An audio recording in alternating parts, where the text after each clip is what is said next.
자, 그리고 여기서 이제 또 이야기가 한 단계 더 나아갑니다. 금융 억압이 국내에서 자본을 통제하는 방안이라면 요 다음 단계는 뭐냐? 또 국경을 넘어서 국외 자본도 해외 자본도 통제하는 겁니다. 네이피어는 이거를 자본 민족주의라고 부르는데요. 숫자를 하나 보겠습니다. 이제 현재 외국인이 보유한 미국 자산의 규모가 67조 달러입니다. 미국 GDP의 200%가 넘습니다. 단적인 예로 S&P 500의 외국인 지분이 25에서 30%나 됩니다. 이 67조 달러가 어디서 온 건지를 우리가 생각해 볼 필요가 있는데요. 구체적으로 누가 이 돈을 가지고 있냐? 유럽의 연기금, 일본의 생명보험사, 영국의 투자신탁, 중동의 국부펀드 이런 것들이죠. 그리고 지난 40년 동안 이 기관들은 자국보다 수익률이 높은 미국 시장에 돈을 쏟아부었습니다. 미국 주식이 오르고 달러가 강세를 보이고 또 미국 국채가 안전자산으로 통하니까 자국민의 연금과 보험료가 태평양과 대서양을 건너서 미국으로 투자가 된 거죠. 근데 앞서 살펴봤듯이 이제 각국 정부가 금융 억압을 하려면은 자국 기관 투자자들한테 뭐를 사게 해야겠습니까? 너희 지금 미국 S&P 500에 투자할 때냐? 아니다. 자국 국채를 사야 된다. 다들 자국 국채를 강제적으로 더 사게 해서 금리를 낮게 유지를 해야 됩니다. 근데 어쨌든 연기금이나 보험사의 자금은 무한하지 않겠죠. 자국 국채를 살려면은 다른 뭔가를 팔아야 되니까 그 다른 무언가는 십중팔구 미국 자산이 됩니다. 그러면은 이런 기관 투자자들이 미국 국채를 팔아서 자국 국채에 투자를 하게 됩니다. 그래서 네이피어의 경고는 금융 억압이 한 나라 안의 문제로 끝나지 않는다는 겁니다. 영국의 금융 억압은 미국 자산에 대한 매도 압력이 되고 일본이 금융 억압을 하면은 또 미국 자산에 대한 매도 압력이 됩니다. 그래서 각국이 본인의 부채 문제를 해결하기 위해서 자본을 국내로 불러들이는 순간 그 자본이 빠져나오는 것은 대부분 미국 시장이 되는 거죠. 그래서 이 67조 달러 중에서 일부라도 빠져나가기 시작하거나 또는 외국 자본의 추가 유입세가 좀 둔화가 된다면 그 임팩트가 상대적으로 어마어마하겠죠. 근데 그렇다고 이제 미국 주식이 언더퍼폼 할 거냐? 이거는 따져볼 문제인데 외국 기관들은 어쨌든 국채, 회사채, 여러 주식들, 여러 자산군들을 놓고서 우리 자국 정부가 자꾸 자국 국채 사라고 하니까 뭔가 해야 되는데 뭘 줄일 거냐 고민을 하게 됩니다. 그래서 제가 그 25년도였나? 벨리의 시황 칼럼 쓸 때 앞으로 10년간 S&P 500의 수익률은 과거 10년간 S&P 500의 수익률보다 낮을 것이다. 내기하자.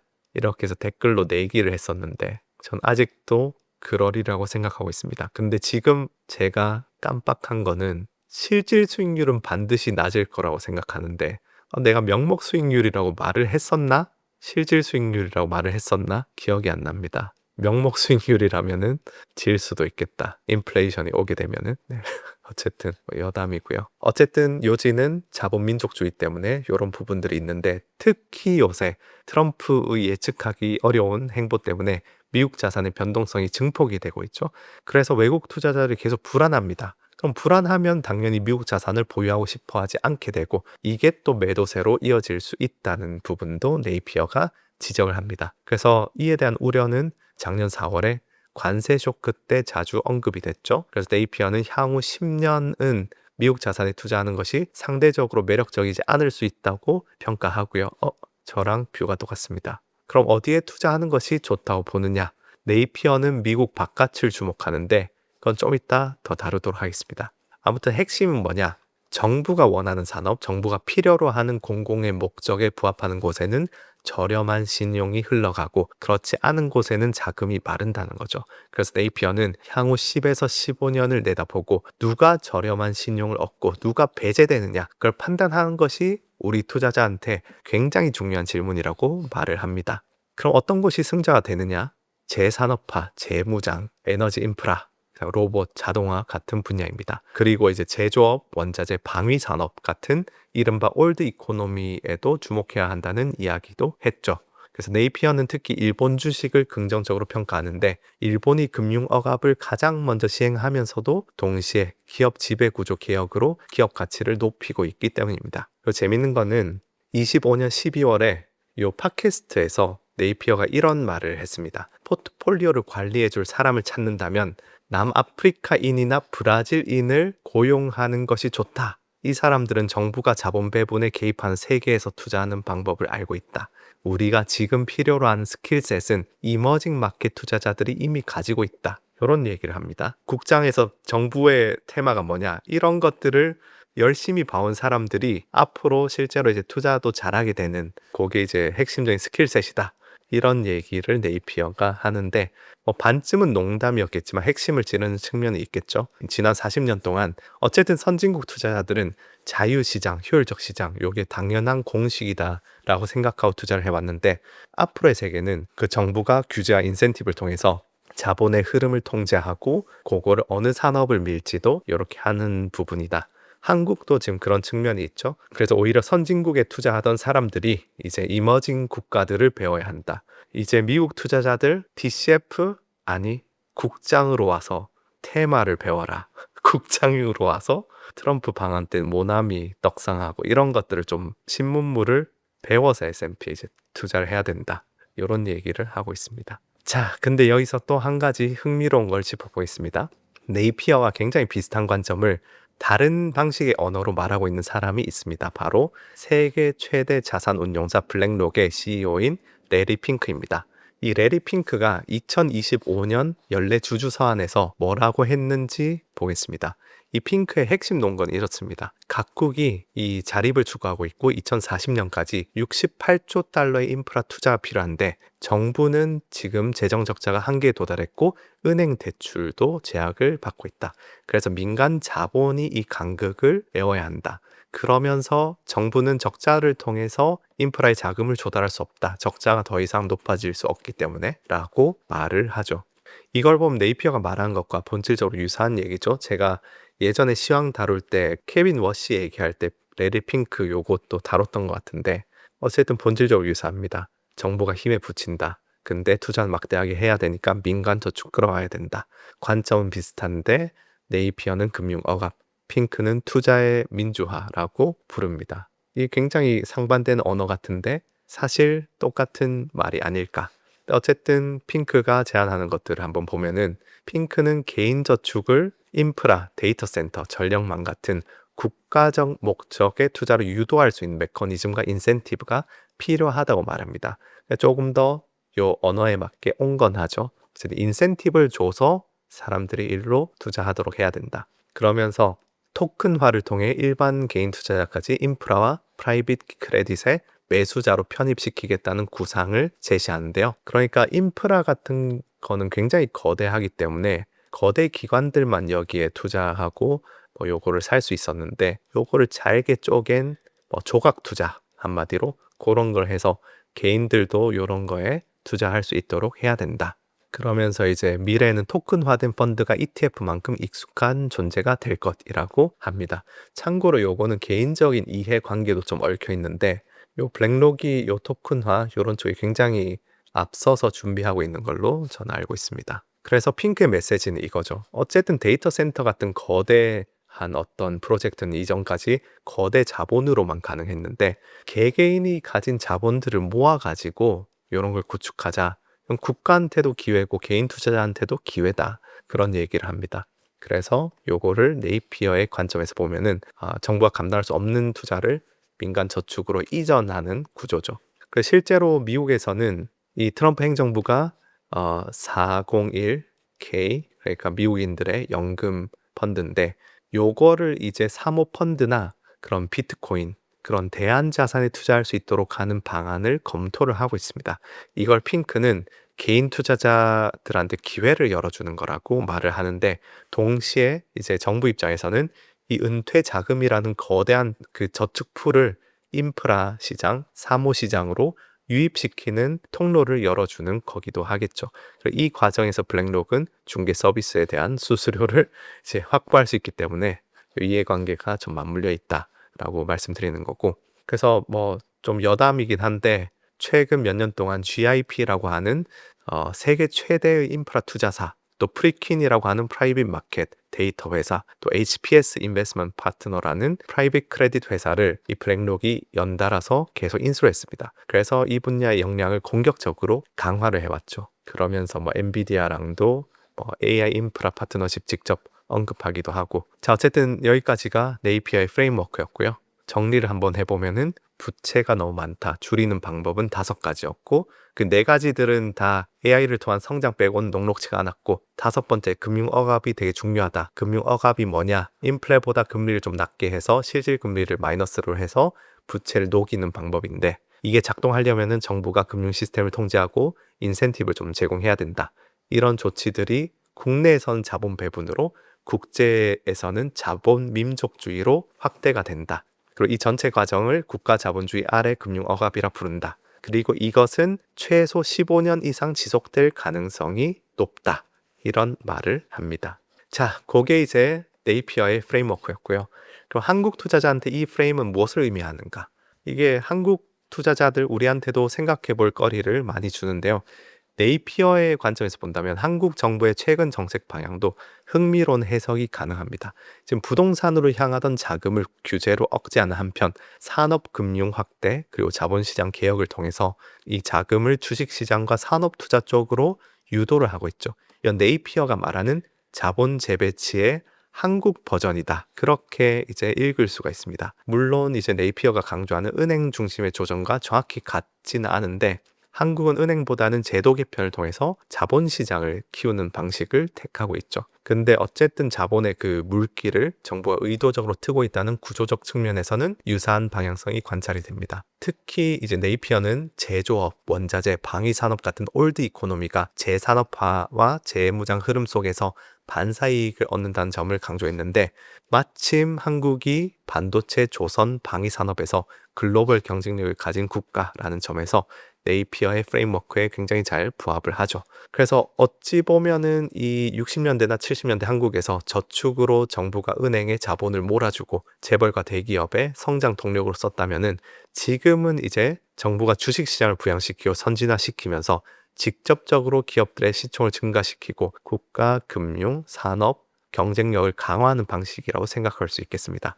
요때는 간접이었는데 이제는 우리가 직접 기업에 쏴주는 자본시장이 되는 거죠. 그래서 이론적으로는 저는 요것도 사실 이점이 있다고 보고요. 예전에 우리가 굉장히 힘든 시기에 반도체 같은 걸 하려면은 요렇게 몰아서 하는 것도 굉장히 중요했는데, 요렇게 하다 보면 조금 나중에는 이 자본 효율성이 안 좋아지는 측면이 있습니다. 그게 이제 나중에 부동산 버블로 흘러갔는데, 요거를 딱 자본시장으로 해서 좀 효율화해 보려는 시도를 하고 있다고 보시면 되고요. 네, 어쨌든 우리 부모님들은 저축으로 현대, 삼성, 포항제철에 자본을 공급한 세대였다. 하지만 우리는 주식으로 자본시장을 키우는 또 애국자, 애국자다. 목이 맥히네요, 요새. 네, 어쨌든 우리 세대는 이제 주식으로 자본시장을 키워서 이게 또 삼전이나 하이닉스, 한화 같은 기업들로 들어가고 있다고 볼 수 있겠고요. 자, 그럼 여기까지 들으시면은 네이피어의 논리가 꽤 그럴듯하게 들릴 수 있습니다. 부채가 너무 많고 줄일 방법이 금융 억압밖에 없고, 그래서 국가 자본주의가 온다. 상당히 일관성 있는 서사죠. 근데 어쨌든 균형을 위해서 이 주장에 대한 반론들은 없는지도 한번 살펴보겠습니다. 첫 번째 반론은 중앙은행이 독립적이면 어떻게 되느냐. 가장 직관적인 반론이죠. 어쨌든 금융 억압이 진행되려면은 인플레이션이 올라갈 때 금리는 그보다는 조금 더 낮게 유지가 돼야 됩니다.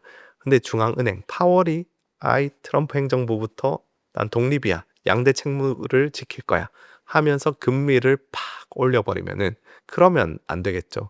실제로 연준은 22, 23년에 역사적인 속도로 금리를 올려가지고 인플레이션을 9%에서 3%로 팍 이렇게 이제 끌어내렸습니다.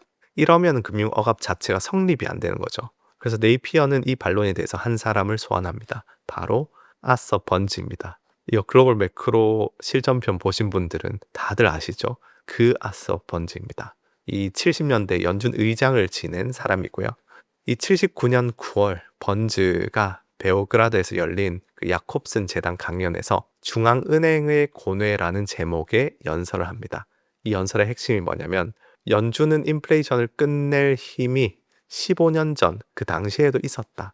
70년대가 어마어마한 오일 쇼크와 함께 그런 인플레가 있었던 시기니까 요거 때문에 아서번즈가 엄청 욕을 많이 먹었습니다. 근데 아서번즈가 그래 우리가 인플레이션 끝낼 힘이 있었다. 근데 끝내지 않았다.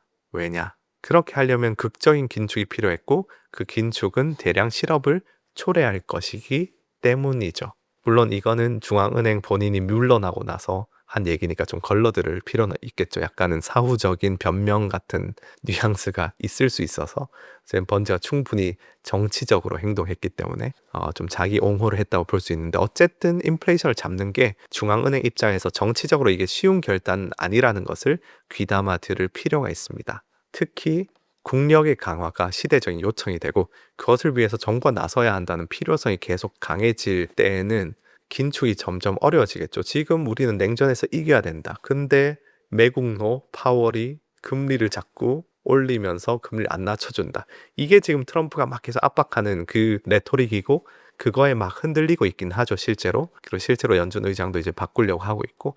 그래서 이제 네이피어는 그래 맞다. 이렇게 중앙은행이 독립성을 유지하면은 성립하지 않겠지만 아서 번즈 봤냐? 실제로 연준이 진짜 독립적이라고 생각하냐? 과거 역사적으로도 이런 사례에서 절대로 독립적으로 행동하면서 이렇게 하지 못했다. 특히 요게 60년대, 70년대는 이 미국의 전 사회적인 목표가 소련과의 냉전에서 승리하는 것이 목표였으니까 이런 부분들이 다 영향을 줬겠죠. 근데 요 역사적인 패턴과 비슷하게 지금 미중 또 중국을 이기는 게 역사적인 지금 소명이 되고 있으니까 비슷한 게 벌어질 수도 있다. 정부가 경제를 책임지는 시대적 흐름이 전개될 때 유권자로부터 선출되지 않은 연준이 그런 유권자들한테 선출된 정부의 정치적 의지에 맞서기가 극히 어렵다. 그리고 그게 바로 향후 15년이다. 그렇게 이제 나오는 거고요. 이제 네이피어의 주장에 대한 그 두 번째 반론입니다. 앞서 부채를 줄이는 5가지 방법 중에 세 번째가 실질 성장을 통한 GDP 대비 부채율을 낮추는 거였죠. 어쨌든 AI가 생산성 혁명을 일으키면은 경제가 빠르게 성장해서 부채 비율을 자연스럽게 낮출 수도 있다는 반론. 그러니까 금융 억압이 필요가 없다라는 얘기가 있을 수 있습니다. 이거는 베센트도 강조한 논리고 그리고 흔히 말하는 것처럼 아까 전에도 얘기했지만 90년대에 선례가 있죠. 당시에 인터넷 혁명이 일어나면서 생산성이 급격히 올라가고 경제가 빠르게 성장하면서 결과적으로 클린턴 정부 그 말기에는 재정 흑자까지 달성하면서 기술 혁명이 부채 문제의 출구가 될 수 있다는 것을 입증을 했습니다. 물론 아까 제가 말씀드렸듯이 그땐 냉전이 끝나던 시기였기 때문에 완전히 다른 힘도 작용하고 있었다. 근데 어쨌든 AI가 90년대 그 인터넷에 버금가는 생산성 향상을 가져온다면은 네이피어의 시나리오 금융 억압까지는 필요 없을 수 있다. 근데 핵심은 시간인데요. 생산성 혁명이 거시경제 수준에서 체감되기까지는 과거 패턴상은 통상 5에서 10년의 시차가 있었습니다. 인터넷도 사실 90년대 초반에 상용화됐는데 생산성 통계에 반영된 거는 90년대 후반부터 이제 2000년대였거든요.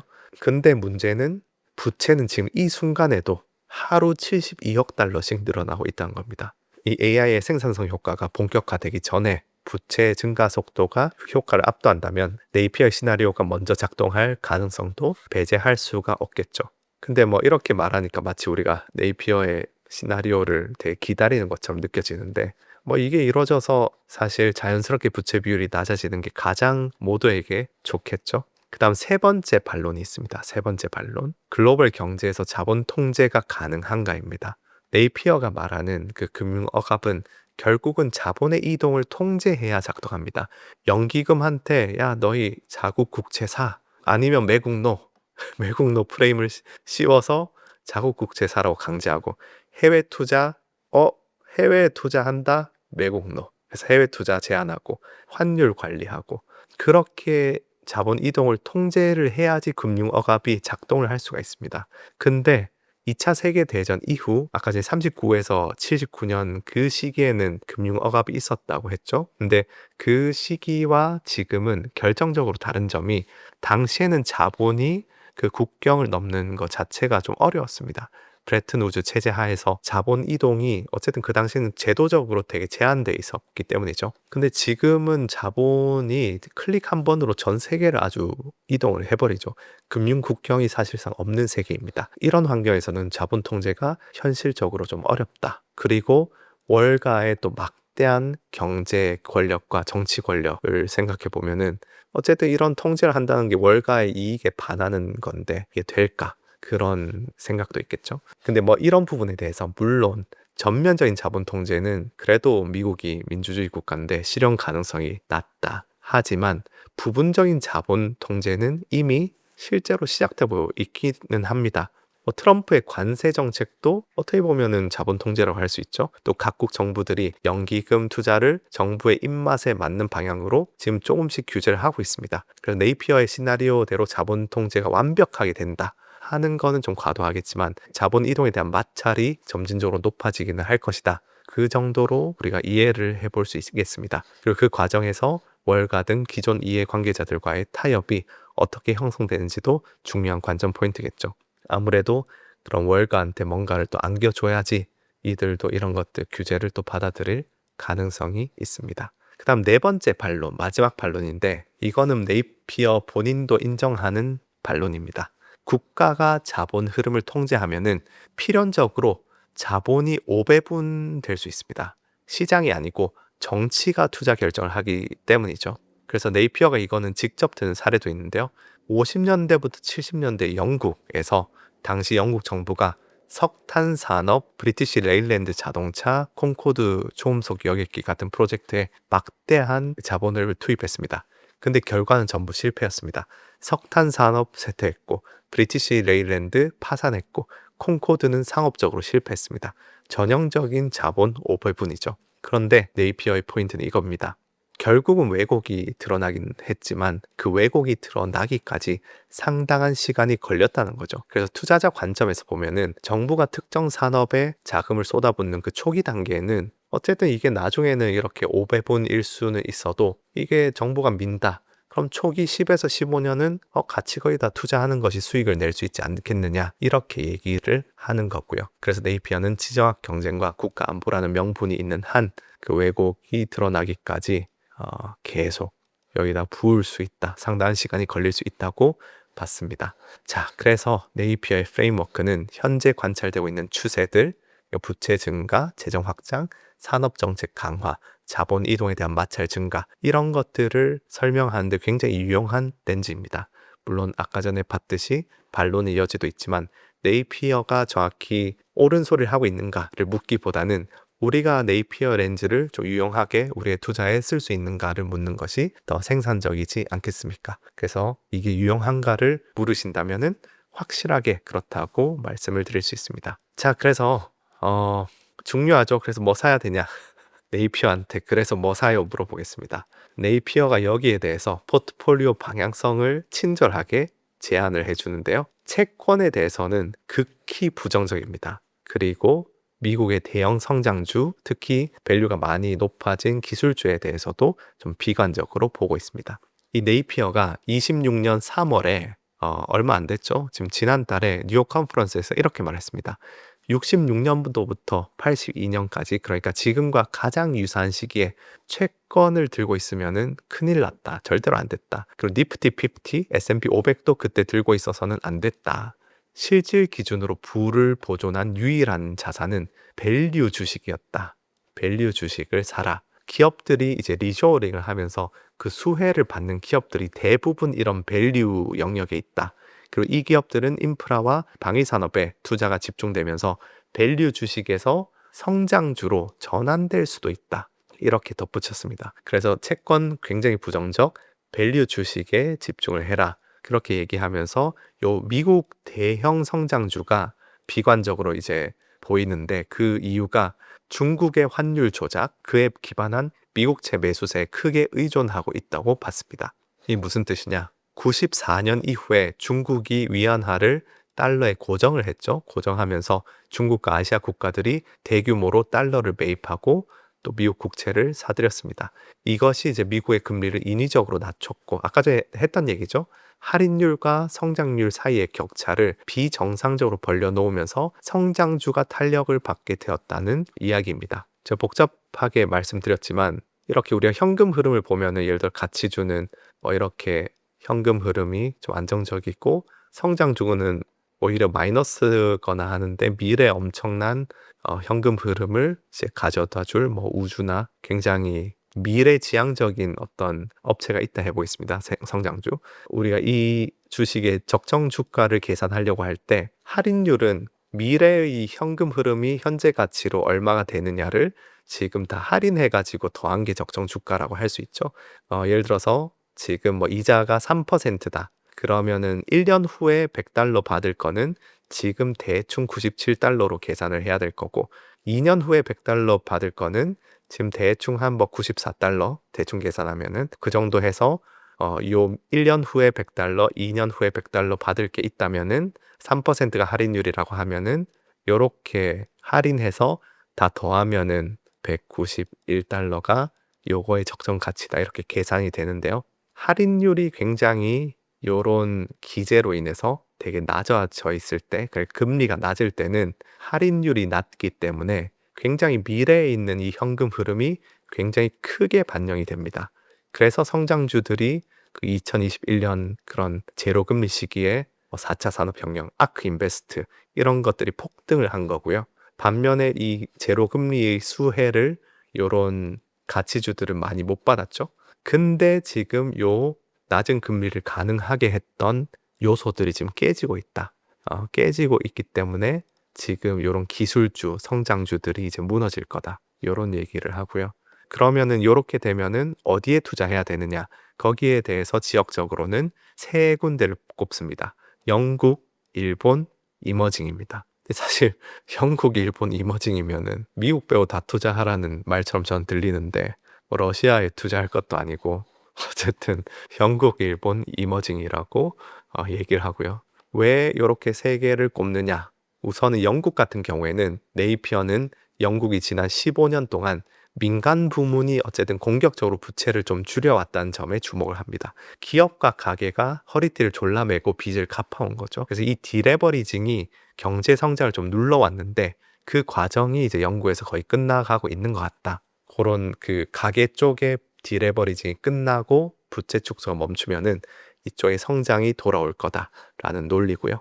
그 일본 역시 가치주라는 요 밸류 주식이라는 관점에서 요 패러다임 관점에서 호평을 했는데요. 근데 이제 일본에 대한 네이피어의 관점이 좀 복합적이긴 한데 일단은 일본이 부채 수준이 GDP의 380에서 400% 정도로 선진국 중에 가장 높습니다. 일본이 금융 억압을 가장 강하게 시행할 나라라고 보는데 구체적으로는 일본 정부가 저축기관에 일본 국채를 더 매입하도록 강제할 거고 그 과정에서 일본의 저축기관들이 이제 해외 자산 특히 미국 주식을 매도를 하게 될 것이다 라고 전망을 하고 있습니다. 그렇게 되면은 어떻게 될까요? 이 해외에 엔화로 투자돼 있던 자산 팔아가지고 돌아가니까 엔화 강세가 오겠죠. 엔캐리가 이제 언와인드 되는 거니까 엔화 강세 오면서 이제 미국 국채를 더 매입하도록 할 건데 미국은 어쨌든 되게 관치금융 전 한국보다도 일본 정부가 일본 기업에 갖는 영향력이 엄청나게 막강하다고 생각하기 때문에 이런 부분들 충분히 유의미한 압력으로 작용하지 않을까 싶고요. 하여튼 일본에 대해서는 이런 부분도 있고 밸류 주식 측면에선 좋고 복합적인 뷰. 그 다음 이머징 마켓은 좀 특이한데 이거는 이제 이머징 마켓이 상대적으로 부채 비율이 낮고 재정이 건전하기 때문에 호평을 하고 있지 않나 그렇게 보입니다. 근데 네이피어는 좀 중요한 단서를 붙이는데 이머징 마켓 말은 했지만 이머징 마켓이라고 다 좋은 건 아니고 재산권이 보장되지 않는 나라, 헌법이 약한 나라, 환율이 과대평가된 나라는 피해야 된다고 강조합니다. 그러니까 뭐 러시아, 이란 이런 데는 투자하지 말라는 거죠. 그리고 또 하나 인상적인 조건을 거는데 당신이 은퇴 후에 살 곳이 아닌 나라에는 투자하지 말라. 그래서 실제로 러시아 사례를 들면서 자본이 갇혀버릴 위험이 너무 크다. 그렇게 경고를 합니다. 그리고 같은 맥락에서 중국에는 절대 투자하지 않겠다고 명확히 밝힌 바 있습니다. 이 사람이 말하는 이머징 마켓은 제가 볼 때는 한국, 하지만 우리 한국은 이제 선진국 반열이죠. 남미일 것 같습니다. 제 생각엔 남미. 그 다음에 이제 금에 대해서 여쭤보셨는데 딱 이제 금이 나옵니다. 네이피어는 이제 금에 대해서는 구조적으로 긍정적인데요. 이유가 독특합니다. 단순히 인플레이션 해치라서가 아니고 이 네이피어가 지금 강조하는 게 이 자본 통제, 금융 억압이 시작되면은 자본 통제에 대해서 방어 수단이 금이 된다. 이런 얘기를 합니다. 국가가 자본 이동을 제한하는 세계에서 금은 이제 주식이나 채권 같이 규제를 받고 있는 금융 자산에 비해서 국경을 넘어서 이동하기가 훨씬 쉽다.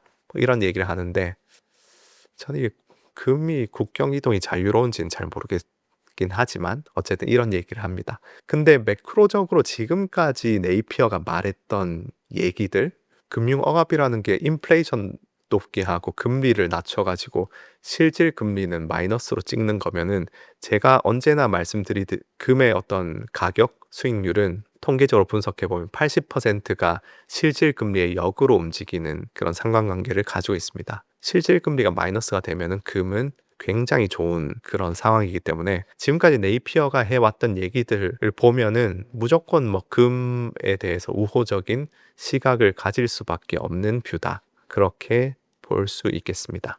어쨌든 그렇게 네이피어가 어떤 사람인지 이 사람의 프레임워크가 무엇을 말하고 있는지 긴 시간 동안 살펴봤습니다. 결국 네이피어의 포인트는 이건데요. 그 시장의 수요와 공급이 금리를 결정하고 인플레이션이 높아지면 금리도 올라가고 또 위험이 커지면 우리가 뭐 부도 스프레드 같은 거 스프레드가 벌어지고 이렇게 우리가 지금까지 40년 동안 경제학적 논리로 시장이 매끄럽게 돌아가던 시대를 살아왔죠. 효율적 시장, 자유로운 자본 이동, 중앙은행의 독립성 이런 것들이 우리의 어떤 지금의 경제학적 명제들을 이제 구성하고 있는데 네이피언 여기에 대해서 지난 40년 동안 그랬지만 그 40년 이전을 보면은 전혀 다른 세상이었다. 더 긴 역사를 놓고 보면은 정부가 금리를 억제하고 자본 흐름을 유도하고 저축자의 부를 조용히 이전시키는 것이 오히려 정상 상태에 가까웠다. 이런 얘기를 하면서 그 정상 상태가 지금 돌아오고 있다라는 얘기를 하고 있고요. 물론 여기에 대해서 앞서 살펴봤듯이 약점과 한계점도 분명히 존재하고 프레임이 반드시 그대로 실현된다고 단정할 수는 없지만 이 사람이 던지는 질문의 가치는 우리가 인정해야 되지 않을까. 제가 인트로에서 이런 얘기를 했었죠.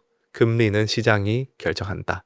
내 돈은 내가 원하는 곳에 투자할 수 있다. 정부가 내 저축에 절대 손대지 않는다. 당연하게 받아들이고 있는 전제들이 영원하지 않을 수 있다는 가능성, 적어도 이 가능성에 대해서 우리가 생각해 보는 거, 혹은 지금 아무 생각 없이 지금 이란 전쟁 끝나면 또 가자 하는 거랑 여러분의 앞으로 5년, 10년에 15년까지의 재테크에 굉장히 지대한 영향을 미칠 것이다. 오늘 이 네이피어의 얘기를 심사숙고하는 것과 아닌 거에 대해서 그리고 이거는 우리가 계속해서 자본시장과 거시경제, 역사, 지정학을 계속해서 공부해야 되는 이유기도 합니다. 그래서 펠로분들 혹은 곧 이제 한 달 내로 엑스퍼트 브랜드 열 건데 꼭 글로벌 매크로 실전편 60년간의 그 데이터 기반 경제사 그거는 반드시 필독을 하셔야 됩니다. 12개월 동안 저희 팀이 다 달라붙어서 만든 건데 이제 꼭 이제 보셔야 되고요. 그래서 어쨌든 이런 얘기를 하면서 오늘 마쳐보도록 하겠고요. 이런 분석이 되셨다면은 구독과 좋아요 부탁드리겠습니다. 네, 그래서 오늘 이렇게 마무리를 하고요. 딱 9시 정각. 네, 9시 정각이 됐습니다.